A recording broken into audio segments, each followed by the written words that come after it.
What a normal thing to share with people. Right. It's like listening to like a cheese grater. Well, now I'm just uncomfortable. Right. Pumping irony. Golly, don't do that. Sushi jackknife. Sushi jackknife. Sushi jackknife. Sushi jackknife. Sushi jackknife. Sushi jackknife. Sushi jackknife. Sushi jackknife. Sushi jackknife. Sushi jackknife. Yeah. Welcome back, COVID boy. Is that That's what I am? Official nickname now. I'm COVID boy. COVID boy. Worst superhero ever. It's not even COVID man. It's like the sidekick. That's right, COVID boy. Yeah, Nathan, you avoided it for damn near 3 years. Oh man, I was so close. And you were very careful. So here's the thing.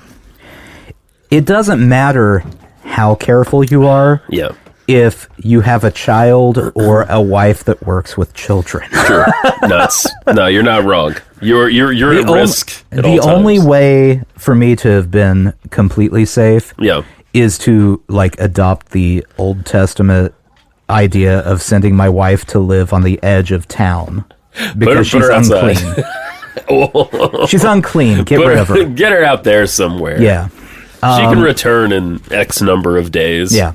So she got it. She tested positive Sunday. Ugh. And I immediately locked her away. Yep. Locked her away in the guest room, never to be heard from again. Right. And I was like, okay, I'm making it. And then Thursday morning, tested. Fuck. Yeah, had it. You had 2 lines. Yeah. Yeah. Which is anticlimactic, by the way. Well, yeah. So I had wondered, like, oh, what does it look like with the 2 lines? Haven't seen it before. They need to do something like a fanfare plays or something. Or the wah-wah. Yeah. Oh, that would be good. Yeah. Yeah, that's okay. Next COVID test. When they design it, it needs to, if after 15 minutes nothing happens, it just you're like, oh right, yay, and then if you have COVID, yeah, that makes sense. Just make it go and that's it. Yeah, so COVID boy is podcasting through a mask tonight. Through a mask because I'm responsible. Actually, it doesn't sound that weird. It sounds weird to me. Yeah, in the mic, it doesn't sound that weird. Well, that's good. Yeah. To me, it sounds very weird. Oh, because I can't hear my voice very well. Also, I don't know. So I haven't had to wear masks for extended periods of time. Right. Like the longest has been like 2 hours. Because you've been during this whole COVID working thing. From home, right? Yeah. I was not aware how much you can smell your own breath. Oh, it's awful. Until I had to go to the doctor to confirm the test. And then they gave me that Paxlovid stuff. More on that later. Oh, I don't even know exactly what that is. But we can, tell me about it later. Yeah. More on that in a minute. And so I'm staying in the waiting room for an extended period of time with my mask on. Yeah. Going, well, I know that I haven't lost my sense of smell from COVID, so that's good, because I can smell my own breath, and I'm just trapped breathing in my own breath air. It's the worst. So. Oh, it's disgusting. Yeah, that was a fun thing to figure out. Yeah, it underlines how gross human beings really are. No, we're disgusting. We're really gross. I mean, you can have smells come out of so many different places. Yeah. It's not great. It's not. It's not. Yeah. So, well, that's good. You survived that. We survived episode 200. Just barely. Yeah. I felt You know ill. what? That might have been Michael. Maybe I didn't get COVID. Maybe Michael gave me some other weird disease. I don't know. Cocktail COVID? Yeah. Yeah, I was legitimately ill after we recorded that. Just the mixture of things together. And it's been a minute. It's been a few weeks since we've done a sushi jackknife. And you still have explosive diarrhea. Yeah, it's been awful. Yeah. Let me tell you. It's not a good scenario down there. I did. I got rid of that gin over the course of many G&Ts. It took a while. I left the vodka at Michael's house, actually. I went to a thing in his house. Right. And left it there. And I did drink the rest of the, what was it, Kentucky's Best? Yeah. Yeah. Which is not Kentucky's Best. No. Decidedly not. It is Kentucky's okayest? I don't know that it's even okay. It was weird. Not the worst. Yeah. Kentucky's not the worst. Sure. We'll go with that. Kentucky's won't kill you or make you go blind. Probably. Right. Don't hold us to that. Well, yeah, so the other thing that sucked about you getting sick, and of course it's not your fault, it happens, is we couldn't do the 4th of July thing I know. we had planned. I was very unhappy idea. about this. Yes. It was your idea. I came up with an idea for a 4th of July extravaganza. Fun festivities, music, because I'm a patriot and I love America. And I saw there was a flag burning, so I know that things went exactly the way I wanted them to go. Yay! They did burn a flag? I believe at the thing? I think that was at the thing. I don't know. Wow. Pink Williams. Yeah. Seems to have burned a flag on the Instagram. Fuck yeah. I need to follow Pink Williams. Yeah, so I didn't end up going either because of rain. Yeah. Basically. So I have no real good excuse. Yeah. You had a great excuse. Yeah, I was very displeased.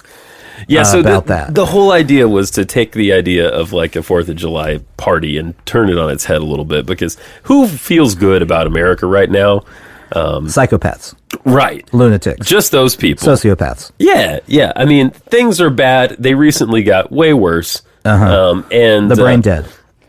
Yeah, these people. So we were going to have a 4th of July thing. We made a playlist. Ted Cruz. Sid and the Finches were going to play. And this guy, Pink Williams, was going to play, who is a country singer. The twist is that he is gay. So he's, instead of Hank Williams, he's Pink Williams. And he's great. And he's really good. Yeah. Yeah. And he's a very nice person. Yeah. Everyone should go listen to Pink Williams. Everyone go listen to Pink Williams. So it sucked because neither of us ended up going. And but I think the party went on without us. Yeah. Just fine. So basically, I just gave my idea away and then went and got the plague and sat at home. Well, there's always next year. Yeah. Maybe we'll have something to celebrate next year. Probably not. Yeah, no, I think things are really on the upswing now. Yeah. Things are going real good. That's right. We had to hit rock bottom, and then we'll start to climb back up. You know, that's how it goes. I don't know if you heard, Congress finally worked together to come up with a bill that says, yeah, you can still have all the guns you want all the time. Yep. All right, we're doing it. Yay! Woohoo! Yeah. Yeah, so that was a bummer. I hated that happened for you in particular. Our playlist was pretty great, though. We had some stuff on there. Let me see. I've still got I only threw out 3, I think. Well, I continued to work on it a little bit after the fact.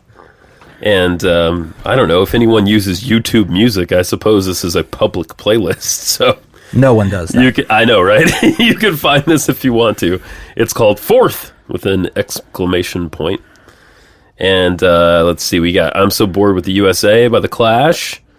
Normalization Blues by AJJ, that was yours. Oh, yeah. Later that year, Stray Light Run, that was yours. Born in the USA, which is not a pro-America song. Yeah.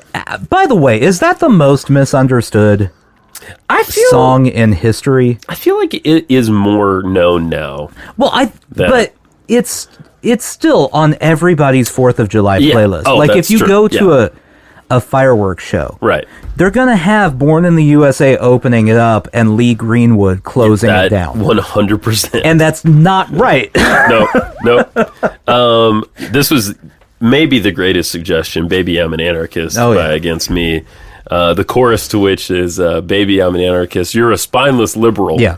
We marched together for the 8-hour day and held hands in the streets of Seattle, but when it came time to throw a brick through that Starbucks window, you left me all alone. All alone. Everyone, go throw a brick! Yay! God, that's a good memory for hi, Roy. Roy and I were big into Against Me back in college. Independence Day, Martina McBride. Okay. I mean, I put. Do you know the band Morning Glory? Yeah. Yeah, Morning Glory on there. I put The Whole World Is Watching. That song. The whole world's watching. The whole world's watching.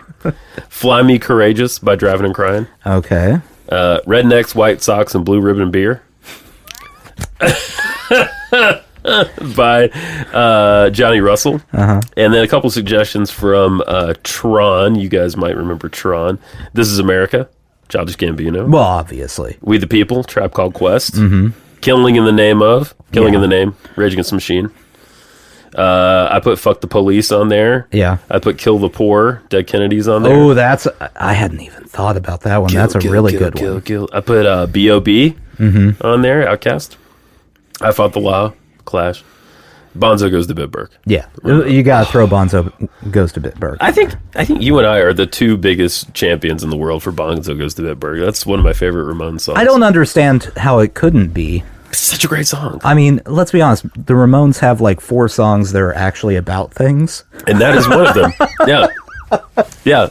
I mean, you can't get much better than a song where the chorus is, my brain is hanging upside down. Yeah. I love that. It's so good. It's such a good image. Oh, plus there's just the whole backstory. Yeah.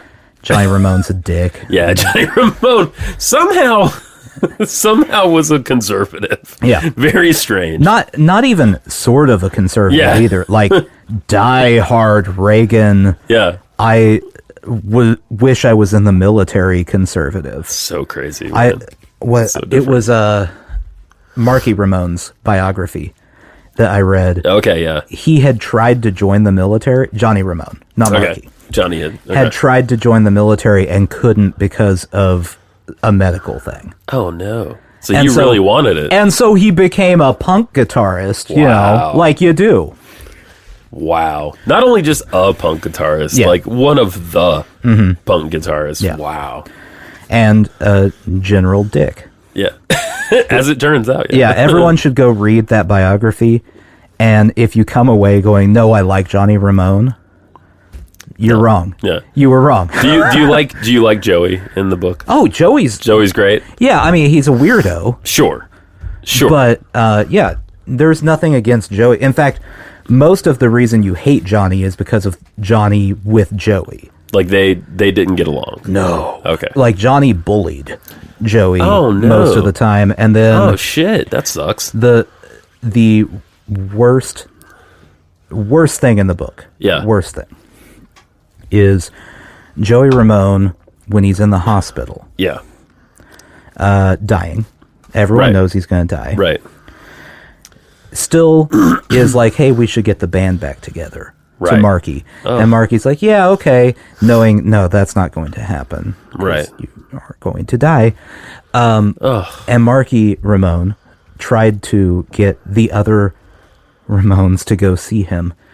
And Johnny just went, nah, I don't have anything to say to him. Oh, my God. That's awful. Never went to visit him while he's in his deathbed. Damn, dude.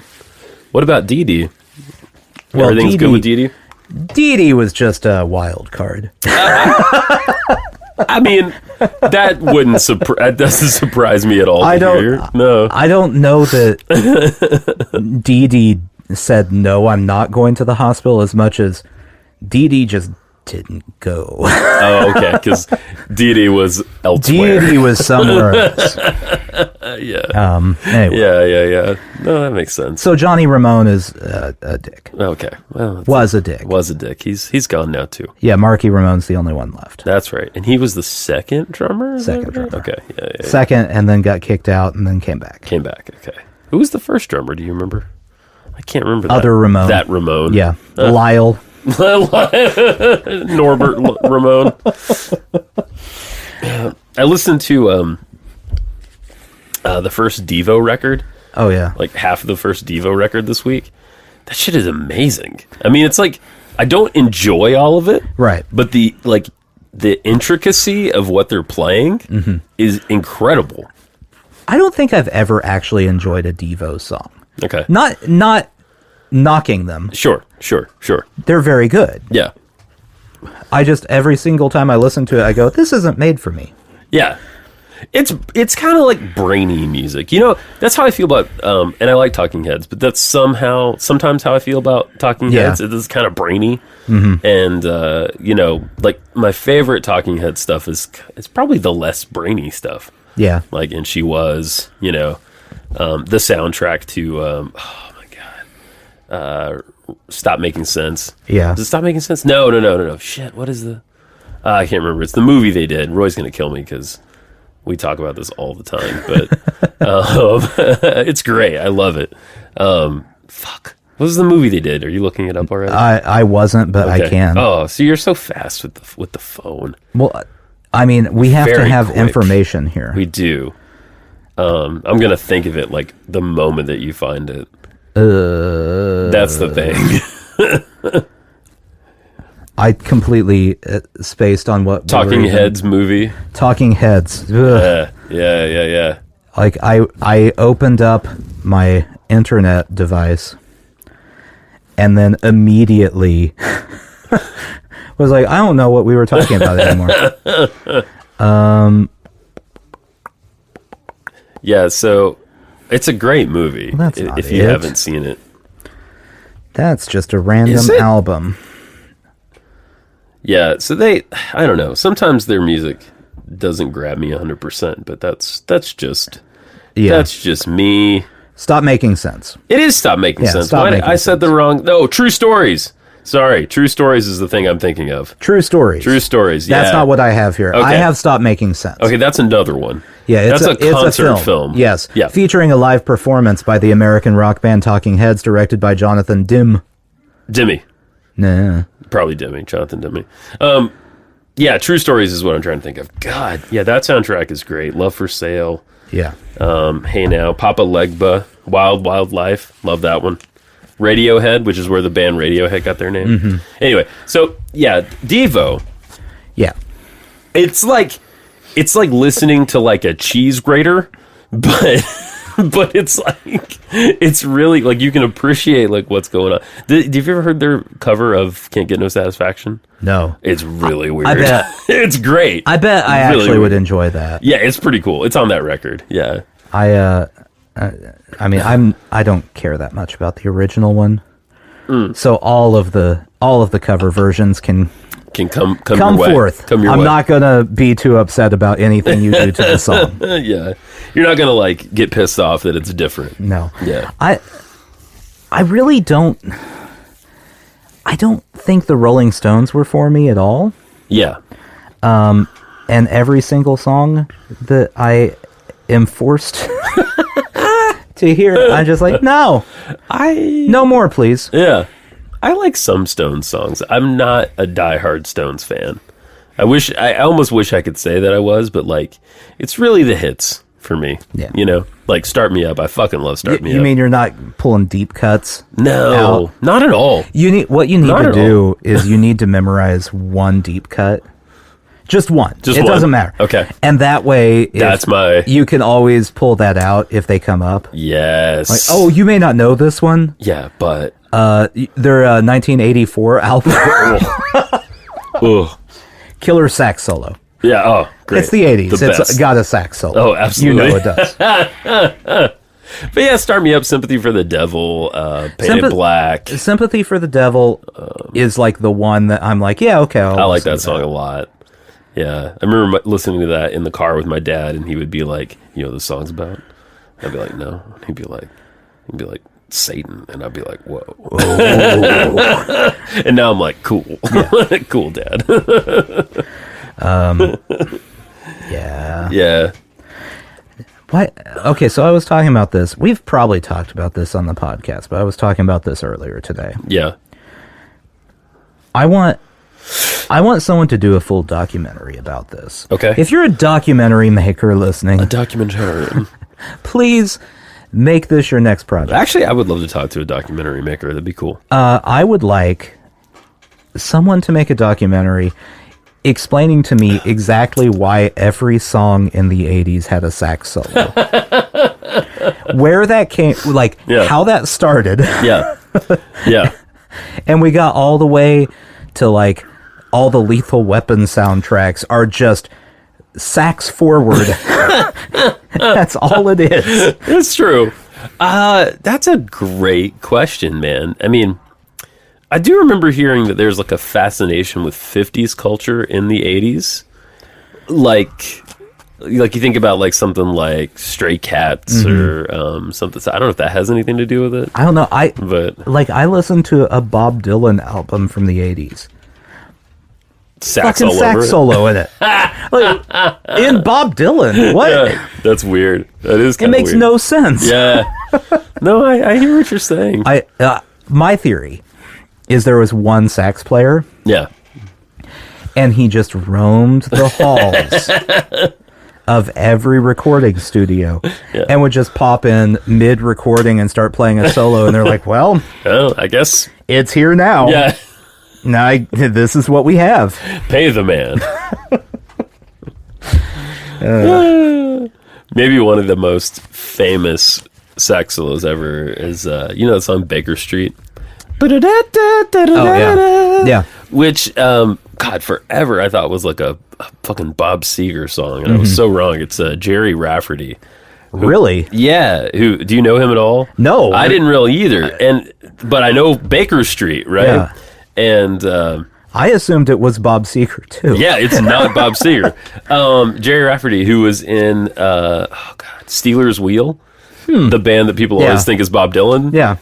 What's the... I don't know why I came here tonight. Yeah. So that guy just steals everyone else's sound. I guess. Yeah, I mean...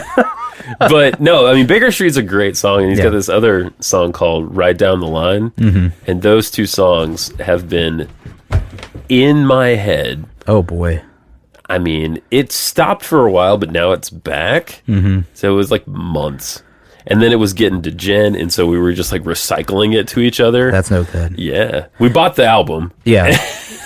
Now, do you get a specific like phrase of the song stuck in your head, or is it the whole song? Especially for Right Down the Line, it's like it's just the chorus. Yeah. It's been you, woman, right down the line, right down the line. The worst ever is when it's one of those where you get stuck in your head and it's not the chorus, it's a verse and you don't really know the verse, but it's stuck there.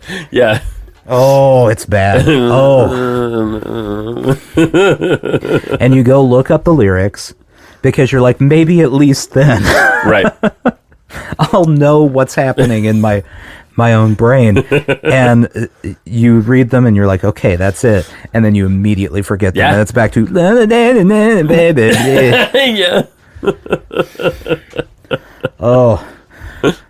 If I could find a way to never have another song stuck in my head. Oh man. Wouldn't that be great? It's so annoying. Picture yourself on a desert island, right? Mm-hmm.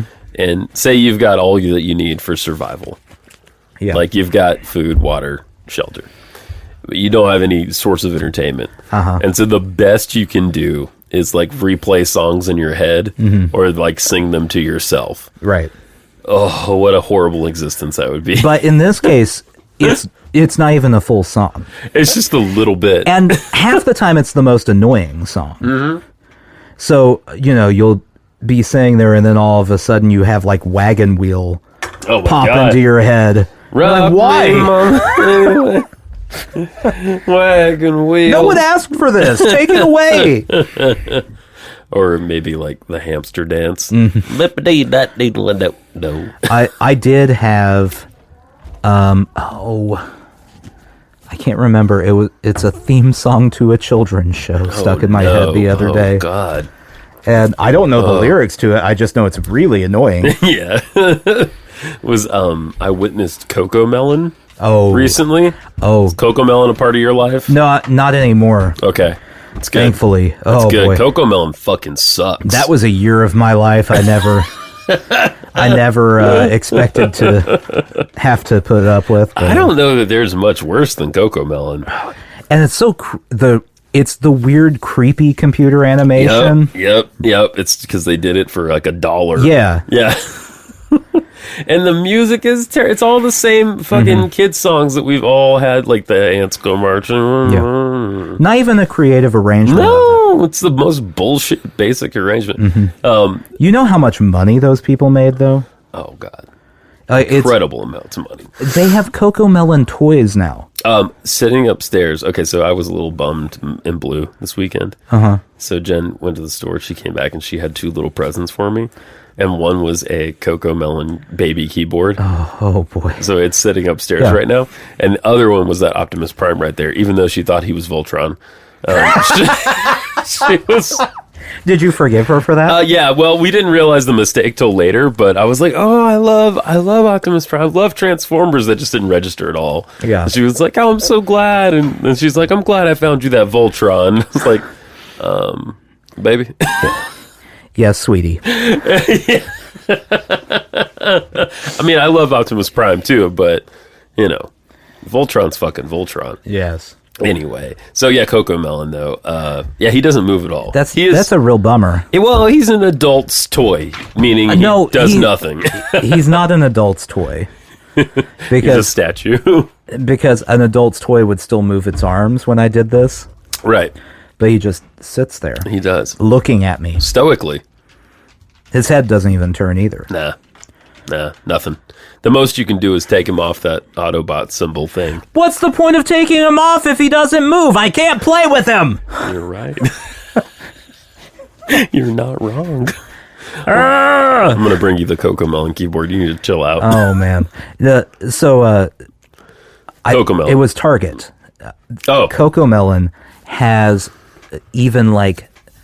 You know the little stupid CocoMelon baby? Did you see the CocoMelon baby? You can imagine. John Jacob Jingleheimer Schmidt? Yeah. I believe is his actual name. They had a doll of that. Oh, fuck that. So now you can live with them. No thanks. That needs to stay in the digital world. So we were at some friend's house and they have younger kids. And so they had CocoMelon on for the kids, and I was observing it because I sort of miss CocoMelon. Thankfully, Daniel Tiger was our thing, which is decidedly less annoying. Oh yeah, you know. No, we've got Daniel Tiger now, and I'm fine with Daniel Tiger. Daniel Tiger is totally passable. Yeah. But so the thing was like, oh, this teacher, right, on CocoMelon, Miss Appleberry, I think is her name, and I was sitting there thinking thoughts the way that I do, and I thought.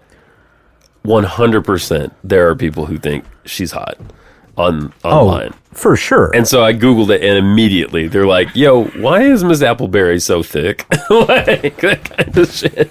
It was awesome. I was like, yep, suspicions confirmed. I'm sure if you dug deep enough, there is... Miss Appleberry porn? Yeah. Oh, wait a minute. Somewhere in there. Let's see what we can find. All right, NSA, add another one to the list. I mean, listen, I'm on my home Wi-Fi. Who gives a fuck? You can do whatever I want. Miss Appleberry meme. Let's start there. Oh, she's doing like yoga. She's bent over. Oh my god. There's these ones of her though where she just looks kind of like she looks sort of wistful and hot. It's something. All right. Miss Apple, here we go. Miss Appleberry, PORN, boom, and there we go. Pops right up. Oh boy! Oh Christ! Oh my God! Well, now you can't unsee it. Nope. Enjoy. Holy shit! It's just these dads. That's what it is. Yeah. It's just these fucking dads that are. I just Googled Miss Appleberry. That's all I looked up. Oh. The first Reddit thing that pops up is, I have a crush on Ms. Appleberry from CocoMelon. Yep. Wow, this is incredible. I'm ashamed, but I love the teacher song, a double PLEB double RY. Oh, that's awesome. Oh my boy. God. That's incredible. Okay. See, these are the people I'm concerned about. Let me share this exchange here. Sure, please. Don't be ashamed, Ms. Appleberry is a babe. And then the reply is, The fact she is a babe, plus she's sweet to the kids, so it's a primal attraction to me. What? Oh, that's bullshit. At least I think women that are good with kids are sexy AF. Oh, you're full of shit. Oh, I'm sorry. Are you attracted to the cartoon woman who's good to the cartoon kids? What a normal thing to share with people. Right. You're a fucking weirdo. Just like me. Just like the other user said, a quick Google search led me here. I now know I'm not alone. Miss Appleberry is super hot. There is a whole community of these weirdos. I don't know what to say. I mean, of course she's hot. Someone created her. Right. She's not real. Yeah, she's not real. Like they like idealized her to be like the hot kindergarten teacher. They also made her good with the kids. Right, because she's because CocoMelon would be a real bummer if she was beating her students. Coco Helen. Here's what I want to know. Are any of them so into this that their kid goes to bed? Oh, no. And they turn CocoMelon on for themselves? Oh, no. I don't think you could get through it just for those little bits with the teacher. Oh. That's a lot, dude. I mean, you don't know. You don't know what people will do. I don't know. You're right. Plus, they'll just be sitting there on the couch going, the wheels on the bus go round and round and round. I mean, when you're... There is this thing people talk about. It's called like, it's not syndrome. It's like the princess effect or something like that. Like little kids just love like young women. Yeah. Like women in their like 20s, early 30s. Like little kids just love them for some reason. I don't know why that is, but that's a thing. That's like a documented thing. Right. And so, I don't know. I guess that's why you get so many stories about girls women of that age, you know? I don't know. Whatever. I'm concerned about anyone who comes away with from CocoMelon with a positive thought. Yeah, me too. Or any thoughts at all. I felt even with it on in the background, I felt completely brain dead in about 10 minutes. The day we turned that off. Yeah. Oh, I was so happy. It was a good day. Oh, I was so happy. And then that was around the same time that I got scared because then he found Kidz Bop on YouTube. Kidz Bop. And I was like, oh no, bring back CocoMelon. I don't want to listen to a chorus of children sing a Lady Gaga song. And he turned it on YouTube. It was, I don't, maybe it was Firework. It was a Katy Perry song, yeah. Went halfway through the first verse and then exited and went and watched something else. I was like, oh, yes. Thank you. Oh, man. There's the Kidz Bop WAP. Have we talked about this? I don't know if we have. Put the rolls in my mouth.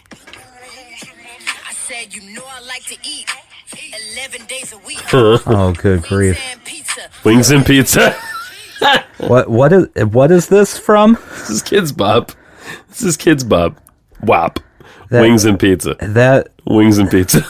That feels like a Weird Al version of, like, everything Weird Al did for a while was just, I'm eating food now. Yeah, right. Instead of beat it, it was eat it. Yeah. So I went to Goodwill yesterday. And I was looking around, found some fun stuff. Independence Day double disc special edition DVD. Ooh, $2. A book. $2 more than you should have paid. Yeah. Go on. A book, $2. Yeah. And paid $2 for a book at Goodwill? It was like $2. Yeah, I don't know. Oh, that just surprises me. They're usually like 50 cents. I just assumed they were. I've never bought a book at Goodwill. Sometimes they're $1, $2. And then they had cassette tapes. Bible cassette tapes. Oh no. 4 for $2.99, and I couldn't pass it up. So I got 2 Old Testaments, I don't remember what books. Okay. I got a New Testament. Which New Testament? I don't know either. Man. Let's say one of them. Oh, okay. And then mixed in, and I saw this, and it was in the same bucket, and I don't know. This was more of a curiosity. This is not a Bible cassette. This is Tim Sample's Down East Humor answering machine message tape. 12 original humorous messages for home or office. Okay. 1991. And I thought this might be fun. Just to see what so I have a cassette player here. It's not playing at the right speed, but I don't think that really matters. Let's see if we can even hear it on the recording. There's, the thing you forget about with. Congratulations, here we go. Down East humor lovers. You have purchased a Tim Sample Down East humor answering machine tape. But then again, you already know that, or else you wouldn't be listening to me talk. Now, let's just sit down between you and me and figure this out. You can't read the instructions. I can't either. I throw them away. What the fuck is going on? Wait. What is happening? Are there supposed to be instructions for this cassette tape? Well, let's listen a little Okay. A little more. Tell you in simple terms how you do this. Now, you ain't got to be a rocket scientist to make this tape work on your answer machine, but you do got to pay a little bit of attention. What you want to do is run out, and it might be just to the bathroom, or the living room, or the den, as they call it, and get a hold of a tape player. It could be a boom box, it could be a little handheld thing, something that's got a speaker in it, and you slap this machine, you open the machine, you don't slap the machine, sorry, don't do that. Yeah, don't hit your tape machine. What did it ever do to you? Oh boy. Yeah. I don't know. Was this a whole market that I didn't know about? Are you already bored? It's very confusing to me. Here's what I want to know. When I bring something to the show, I often ask myself, is this going to be interesting or just boring? I want to hear what the actual humorous messages are. Well, because I want to know if they are the same level of humor as this, which would be devoid of. Let's find out. Offense nowadays. What you do is you take this tape, you put it in the machine, and you get ready to put it on play. Now, when you put it within about 6 or 8 inches of your answering machine on your telephone, then you read your little instructions there. And they wrote them over in Japan, but you can read them. Japan. Well, now I'm just uncomfortable. Right. They've translated everything. And you follow the instructions to put a message on your tape machine. And what you do is, when you're getting ready to put the message on, you push the play button, and I'll do all the work, all the hard work, but I ought to. You paid $5.95 for this thing anyway. $5.95? I played significantly less. Only had to wait 30-something years. And you still paid more than you probably should have. Let's try it there. All right, here we go. First Number 1, 15 seconds. Tim Sample here. I know you expected somebody else, but let me ask you this. How often do you get what you expect in life? It's a sobering thought, ain't it? Anyhow, if you leave your name and number after the beep, somebody will get back to you right away. Hold on, wait, that's not a joke. That's just an existential crisis. Exactly. You want number 2? Yeah. All right. Number 2, 15 seconds. Hi there, Tim Sample here. Now, just when you get the nerve up to dial this number, you don't get a real person, just a wicked famous Down East humorist. But don't fret, I've got it on good authority that if you leave your name and your number when you hear the beep, somebody will get back to you before mud season. Huh? Right? Okay. I see the phone coming out. Well, I have to look up who this person is. Tim Sample, Down East Humor. While you're looking that up. Number 3, 15 seconds. Tim Sample here. No, you ain't lost your marbles, but the party you was expecting to answer can't come to the phone. So they hired me for the big bucks to take messages for them. So just wait for the beep, leave your name and number, and they'll get back to you wicked soon. Okay, so Tim Sample is he's still alive. Oh, he's only 71. Oh, so he's relatively youthful. He's young enough to still remember doing this. He won an Emmy Award. Okay.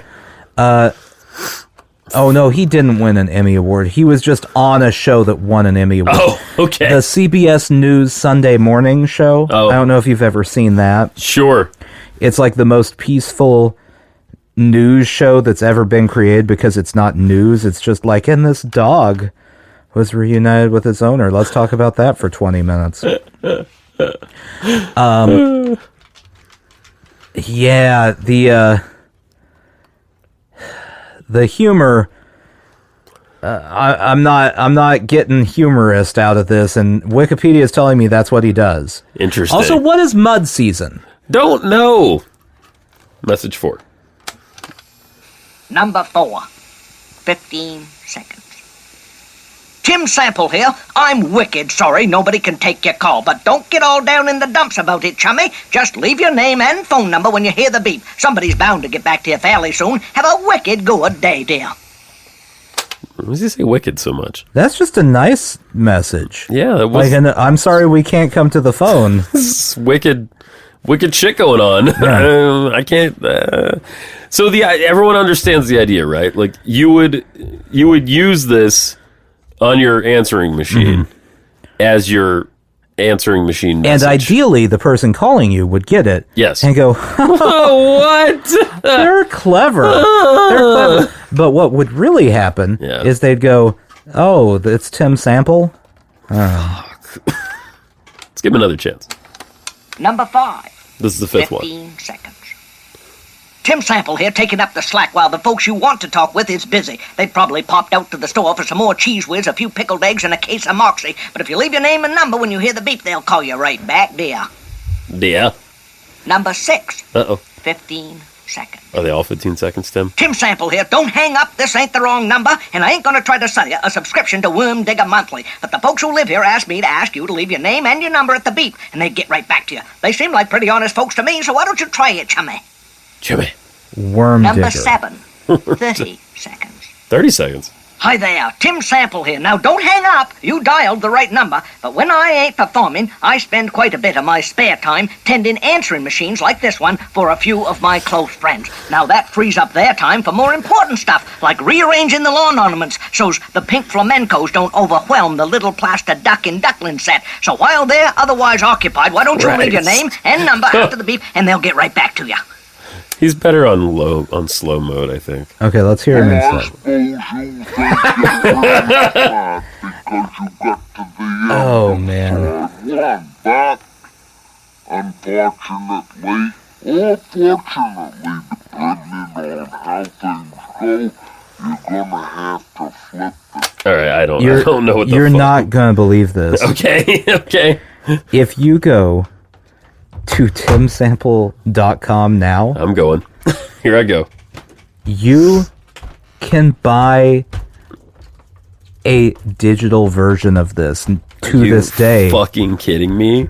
The same thing? I assume. He's from Maine. The Maine Humor Company. Okay. Okay, it's time to shake off that winter chill and come on out to a Tim Sample show. Oh, he's doing shows still? Upcoming shows? Wait a minute. You okay. I'm gonna let I'm not going to add commentary to this. Cool. I'm going to read this sentence and I will let the listener, having heard Tim Sample's cassette, decide whether this sentence in this description constitutes false advertising or not. Cool. You'll get all 12 original outgoing phone messages plus a hilarious pre-internet download explanation of how to get these messages onto your phone. We just heard that. A hilarious...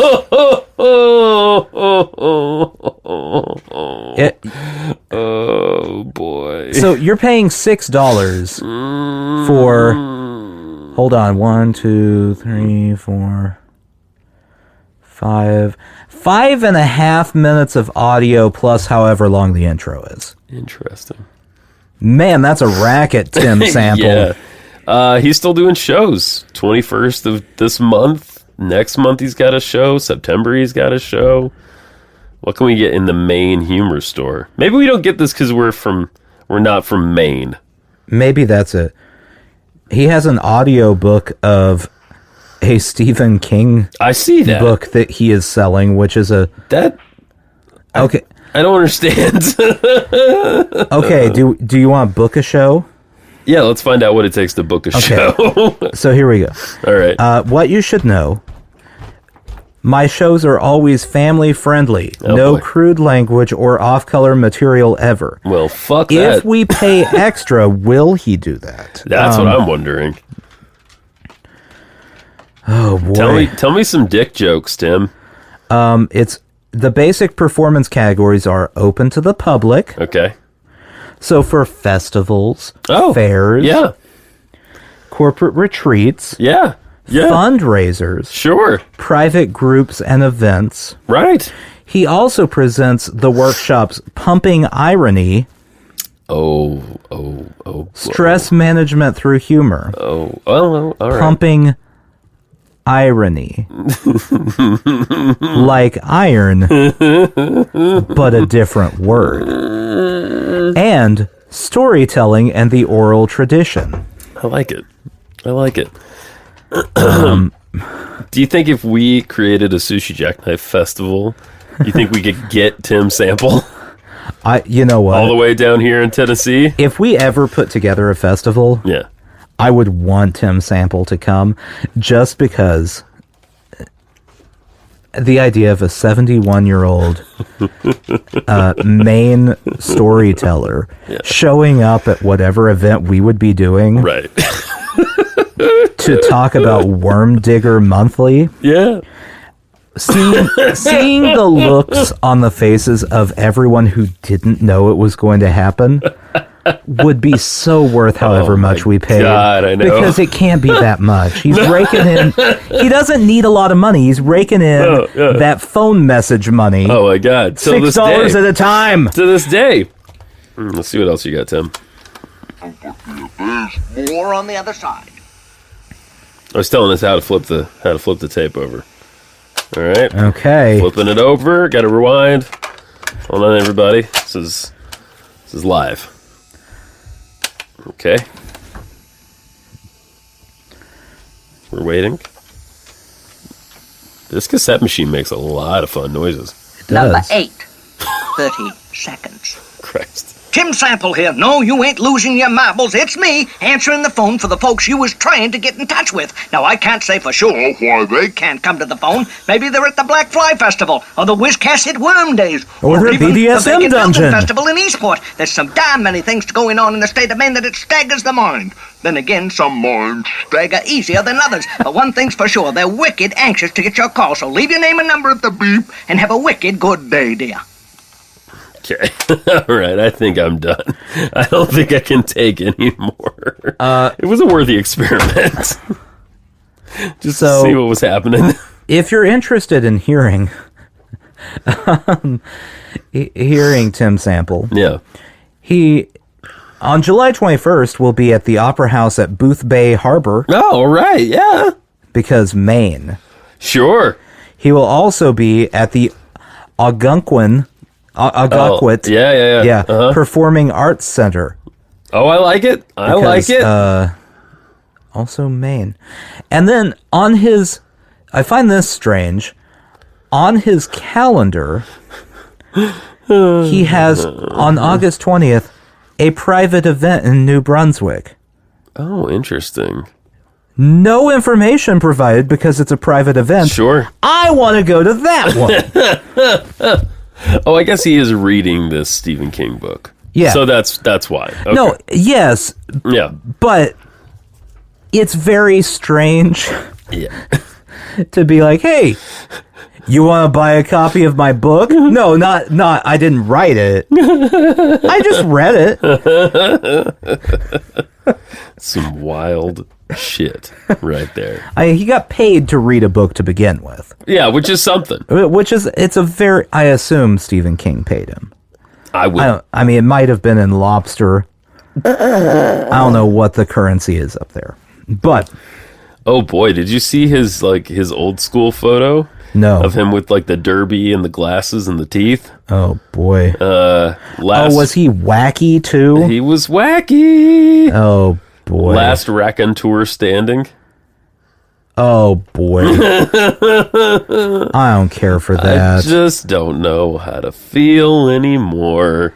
I would be concerned that Tim Sample would hear this and be offended. Yeah. But the good news is I don't feel like Tim Sample probably knows how to operate the internet or podcast. Certainly he wouldn't be tuning into Sushi Jackknife. No. We're far too vulgar. Well, maybe that's what he likes. We also don't know. That's true. Maybe in his off time. Yeah, he's real clean. He's a Gaffigan. Yeah. Out there in the world. He's cleaner than Gaffigan. Way squeaky. Yeah. Like Gaffigan, his last special. Yeah. He said shit. No. Yeah. Wow. Yeah. Tim Sample wouldn't. Would never. Doesn't even know the meaning of the word. No. It's funny because that's what he's been doing his whole life. But he just has no. That was low. Oh, poor Tim. That was mean. Did I go too far? Poor Tim. No, that's fine. Does anyone even know who the fuck this guy is? I mean, he's a famous humorist. 30 seconds. Tim Sample here. Now don't talk back. Let me explain. It ain't me live in person here. It's more like me live on this answering machine. But that ain't no reason to hang up. It's like this. The party you call wants to talk to you too, but they can't come to the phone right now on account of being what they call otherwise occupied. I wouldn't pry too deep. 30 seconds. Do this, they get more people leaving messages and fewer of them rude hang-ups. Oh, Tim Sample here. Oh, I know. I'm not Tom Bodett, but you got to realize that's the funniest thing he said on the entire cassette. If you've ever listened to NPR, you've heard Tom Bodett, and Tom Bodett is funny. I like Tom Bodett. I do too. Them motel ads, so you got to take whatever you can get. But let me tell you something. Wait, does Tom Bodett do Motel 6? Yeah. Okay. am a wicked, famous Maine humorist. That's right. I used to perform with a group called the Dubious Brothers. Of course, we played down to Lewiston. They called us the Dubois Brothers, but they still give us the $50. We knew all the country songs. How can I miss you when you won't go away? How come you believe me when I told you that I loved you when you knew I've been a liar all my life? They love that one. And one of my all-time classics, I think this is a marvelous song. If you want to keep the six-pack cold, put it next to my ex-wife's hat. But the folks... All right. Okay. I'll give him that one. They want to hear from you, Wicked. So what you want to do... When you hear the beep, you just leave your name and the number and the date that you called, and they'll get right back to you. And, by the way, we can leave the light on for you. Why is he dragging Tom Bodett? Was there like a weird... like rivalry going on? Like weird soft-spoken white guy feud for a while like between these two? This is a product that Tim Sample released and he wants to drag Tom Bodett? Was he jealous that Tom Bodett is on Wait, Don't Tell Me? I'm betting, yes. But Tim Sample would only be on those other garbage NPR game shows? Anyone who hasn't listened to NPR, they have a whole series of game shows. Oh, 1,000,000%, yeah. Wait, Don't Tell Me, you can listen to and chuckle. Right. And then the other ones always talk about, we still have tickets available for this live performance.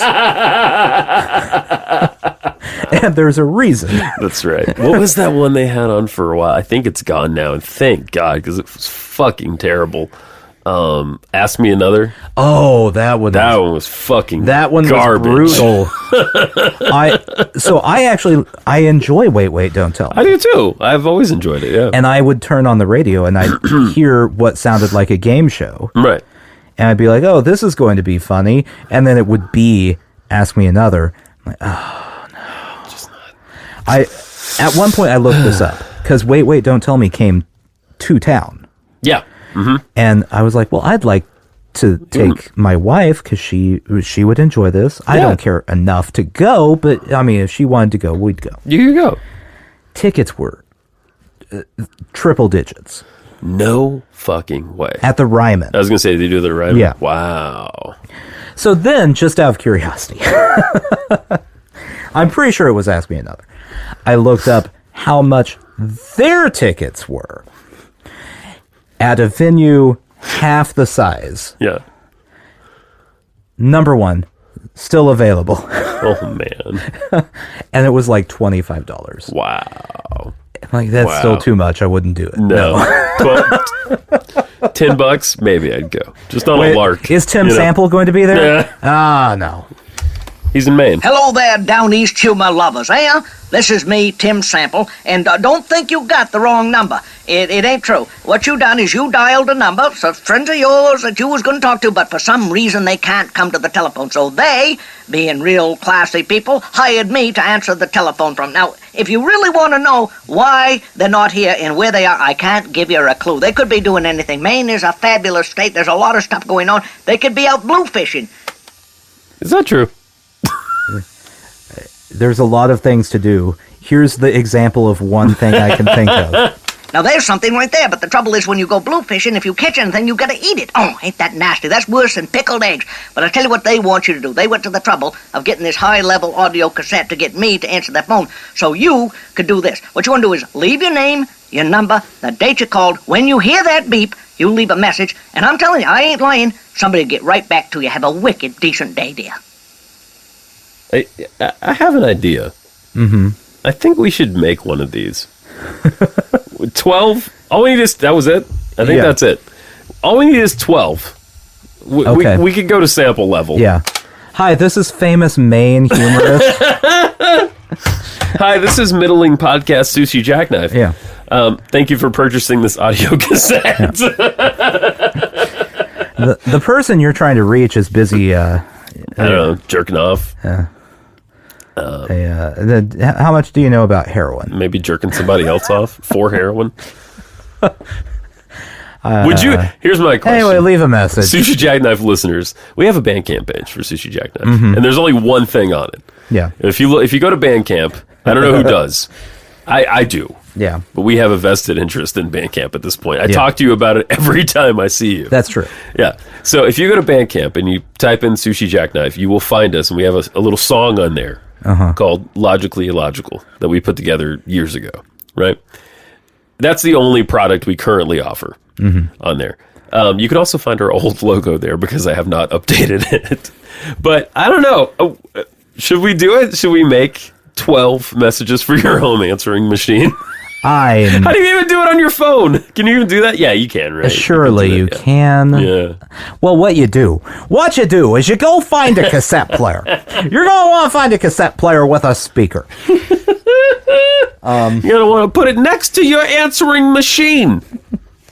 When you hit play, we'll do all the hard work. Oh, boy. No, I was just looking to see if I could find anything. A lot of extra tape. Come on. Find anything about how Tom Bodett and Tim Sample Yeah, like what was the feud? hate each other. Yeah. I couldn't. However, in an intro to some book titled Bert and I and Other Stories from Down East, it talks about how this person led to other contemporary storytelling icons like Tom Bodett, Tim Sample, and Garrison Keillor. Oh. Wow, that's quite a triumvirate right there. You got Tom Bodett, who I like. Yeah. This guy makes cassettes, and the other one's real gropey. Yeah. Hell of a crowd. All right. Hell of a crowd. I was thinking, honestly, when I picked this up from the Goodwill, I was thinking that I was going to get... We used to have this guy, Southern comedian. You probably know this guy. I think we may have even spoken about this before. He, is a redneck kind of guy, right? And he would do these phone, like, prank calls. And so that's what I thought this was going to be when I picked it up. God, what was that guy's name? I'm going to have to look him up now. But what you got was so much better. I guess. You know what? I would actually pay money, though, for a cassette of Tim Sample prank calls. Right. Oh, this would be Roy D. Mercer. So if you're ever curious, you can look up Roy D. Mercer, and some of it was actually pretty funny. I don't know if it would hold up today in the sense of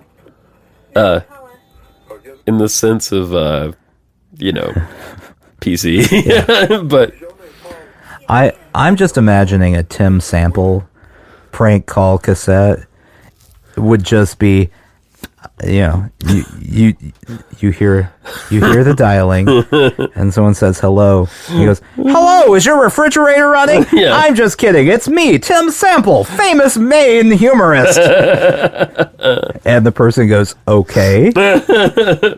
And that's the whole call. Every single call is that. Yeah. Oh, this is yeah. Hello. This guy was not a guy, Roy D. Mercer. Oh. He was a fictional character created by American DJs Brent Douglas and Phil Stone on radio station KMOD FM in Tulsa, Oklahoma. Douglas, who performed Mercer's voice, used the character as a vehicle for comedy sketches in which he performed for prank calls. The two released 12 albums of prank call recordings under the Roy D. Mercer name via Virgin Records and Capitol Records.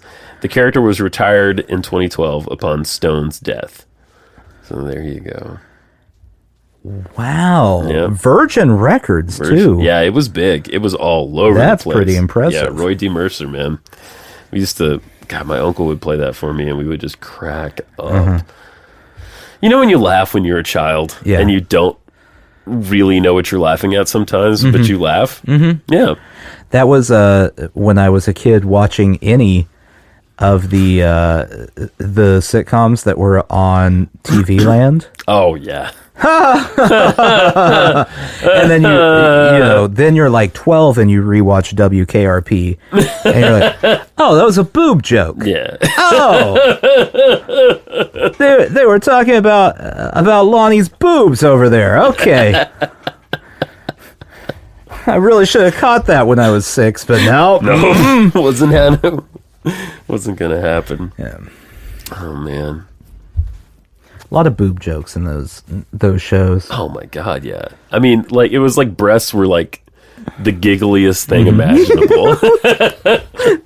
Look at them. There they are. Hers are bigger.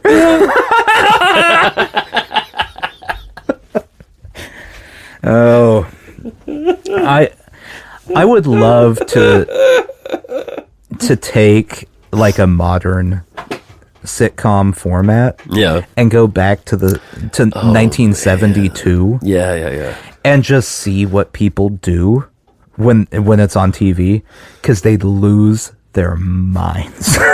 You mean in terms of like you take the script, anything? Like if you could take The Office, okay, yeah, there, and put any episode of that in 1972 when people were picketing over All in the Family. Yeah. Oh my god. And I see what you're saying. Take a modern show, and put it on Channel 2 in 1975. When they only had CBS, ABC, and NBC. That's the only three. Yeah.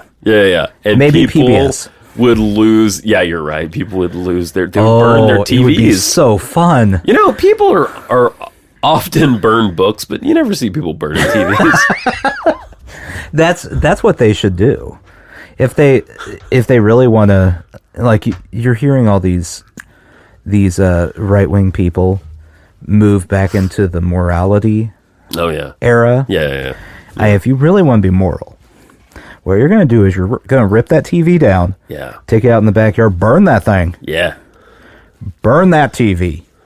And then Satan can't get you. That's it. Sushi jackknife.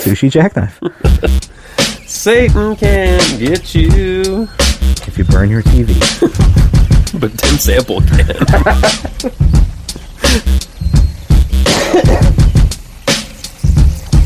Congratulations, Down East humor lovers. You have purchased a Tim Sample Down East humor answering machine tape.